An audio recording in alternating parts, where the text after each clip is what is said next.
السلام عليكم ورحمة الله وبركاته. أعوذ بالله من الشيطان الرجيم. بسم الله الرحمن الرحيم. وقال الذين كفروا لا تسمعوا لهذا القرآن والغوا فيه لعلكم تغلبون. فلنذيقن الذين كفروا عذابا شديدا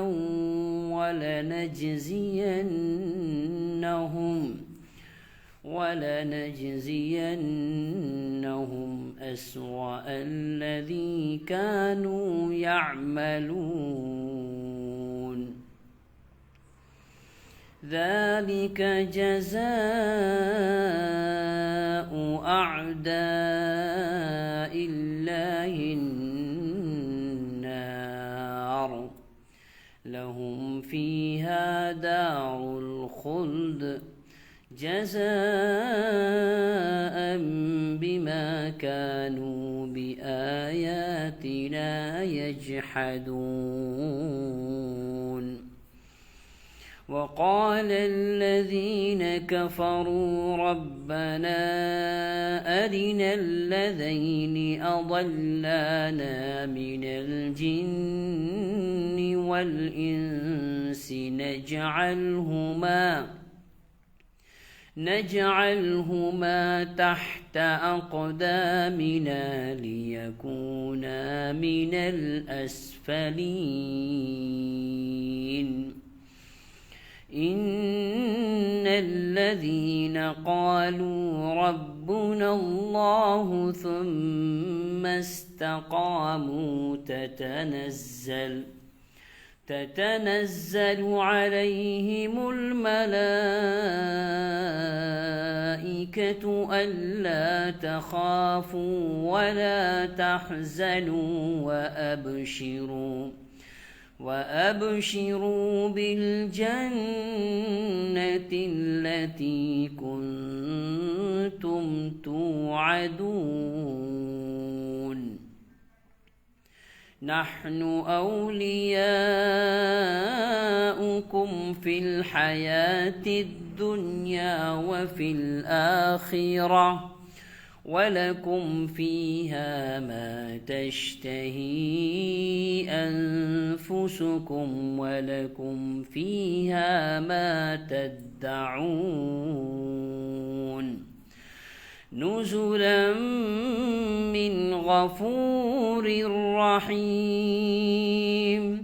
ومن أحسن قولا ممن دعا إلى الله وعمل صالحا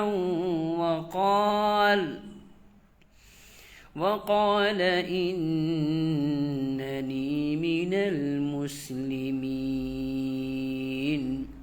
ولا تستوي الحسنة ولا السيئة ادفع بالتي هي أحسن فإذا الذي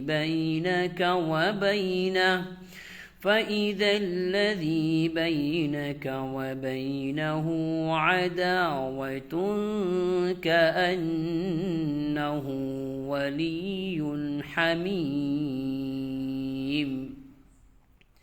وما يلقاها إلا الذين صبروا وما يلقاها إلا ذو حظ عظيم.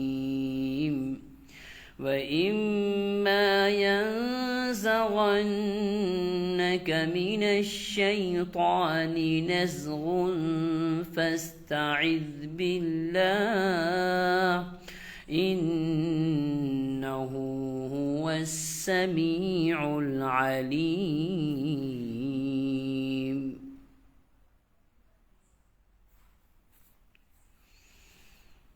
سورہ حامیم سجدہ کی یہ چند آیات کریمہ کی تلاوت آپ نے ابھی سماعت فرمائی ہے۔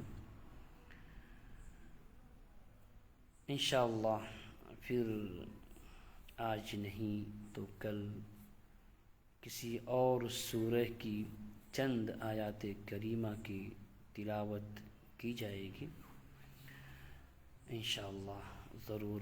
اب تمام سے گزارش ہے کہ آپ بھی بعد نماز عشاء تقریباً 8:45-9 بجے تک اگر آپ چاہیں تو ہمارے ساتھ شریک ہو سکتے ہیں اور کچھ سن سکتے ہیں تلاوت قرآن کریم، منتخب آیات قرآنیہ انشاءاللہ۔ السلام علیکم ورحمۃ اللہ وبرکاتہ۔